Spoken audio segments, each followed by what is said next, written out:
Ever look at a Terraform project and just get that sinking feeling? You're just drowning in this sea of copy-pasted code and endless config files. Yeah, you're not alone, for sure. But what if I told you there's a way to package all that up into these clean, reusable building blocks? Well, that's exactly what we're going to do today. We're going to tame that complexity by diving headfirst into Terraform modules. Okay, so here's the game plan. First, we're going to tackle that code chaos problem. The one that sneaks into pretty much every project. Then we'll bring in the hero of the hour, Terraform modules. And we're not just talking theory here. We're going to get our hands dirty, build a module from the ground up, and then deploy it all over the world. To wrap things up, I'll show you how to tap into the public Terraform registry so you don't have to reinvent the wheel. All right, first up, let's beast the beast head on. You know what I'm talking about. That exact moment when your nice, clean, simple project suddenly feels wild, out of control, a total mess. I mean, let's be real here. Every project starts out so nice and clean, right? But then you start adding more stuff. An EC2 instance here, an S3 bucket there, a few IAM roles, and before you know it, your config files are this tangled web of copy-pasted, super hard to manage code. Tell me that doesn't sound familiar. And this is such a common trap to fall into.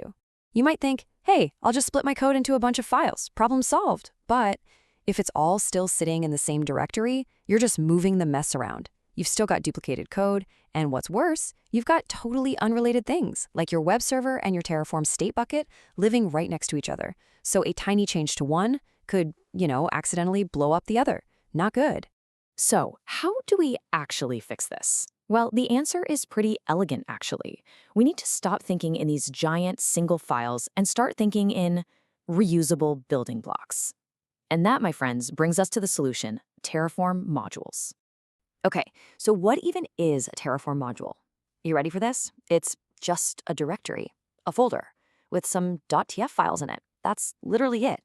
In fact, and this is the kicker, every single Terraform config you have ever written is already a module. The moment you get your head around that super simple idea, you unlock all of Terraform's organizational power. But okay, the real power move is understanding the difference between a root module and a child module. Your root module, that's just the folder where you're standing when you type Terraform apply. Easy. A child module is any other directory that you call from that root module. And that simple parent-child setup, that's how we start building our infrastructure from all these cool reusable pieces. All right, theory's great and all, but let's get practical. Let's actually build something. We're going to create a reusable module for a made-up company, we'll call them Flexit Consulting, and we're going to deploy their payroll app. The app's architecture is super simple. We've got an EC2 instance for the server, a DynamoDB table for all the employee data, and an S3 bucket for stuff like pay stubs. Now, we could just copy and paste the code for these three things every single time we need to deploy. Or we could be smart about it and package them all up into one single intelligent module that we can use over and over again. I think you know which way we're going. So here's how we do it. It's really just a few simple steps. Step 1, we make a new directory, let's say modules/payroll app. Step 2, inside that directory, we give each resource its own file. So appserver.tf, s3bucket.tf, you get the idea. It just keeps things neat. And step 3, and this is the absolute key, we create a variables.tf file. This is our secret sauce. It's what makes the module flexible and lets us change things like the region or the AMI without touching the module's code. Okay, and this is where the magic really happens. We built our module one time. Now, let's see how we can take that single building block and deploy our entire application anywhere in the world with basically zero extra work. So let's deploy our app to the US. We make a new root module and just look at this main.tf file. It's so clean. It's just one module block. We give it a local name, US payroll, we point the source to our modules folder, and then we just fill in the variables we created, the app region and the AMI. That's it. I mean, stop and think about what's actually happening here. When you run Terraform apply on that tiny little block of code, Terraform is smart enough to look inside our payroll app module and go, okay, I need to create the server, the S3 bucket, and the DynamoDB table. Boom. All of that complexity is just hidden away, perfectly encapsulated. Okay, so now the company's expanding. They need the whole app deployed in the UK.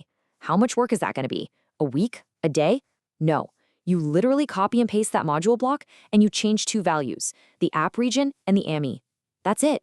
We just deployed an entire application stack to a new continent by changing 2 lines of code. That right there is the power of reusability.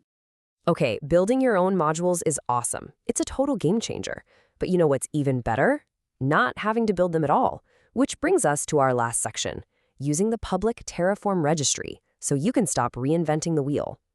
Think of the registry as this giant library of pre-built modules for, well, pretty much anything. You'll see 2 main kinds. You've got verified modules. They have a little blue check mark next to them. Those are tested and maintained by HashiCorp, so you know they're solid. Then you have community modules, which are made by other Terraform users just like you. Both are great, but if you see that blue check mark, it's usually a safe bet. And using one of these is just as easy as using your own. The only real difference is that the source is a registry path instead of a local folder. And please, if you take away one thing from this section, let it be this. Always pin the version. Always. This locks your infrastructure to a specific version of that module, so a random update from the developer can't suddenly break your production environment. It's one line of code that will absolutely save you one day. So let's wrap this all up. When you start using modules, you basically give yourself a set of infrastructure superpowers. You get reusability, so you can stamp out complex environments anywhere you want. You get manageability, because you're breaking down huge problems into small, easy-to-understand chunks. You get consistency, making sure everything is built to the same standard. And of course, you get to say goodbye to all that copy-pasted code. Seriously, this isn't just about organizing your files better. It's a whole new way to think about and manage your infrastructure.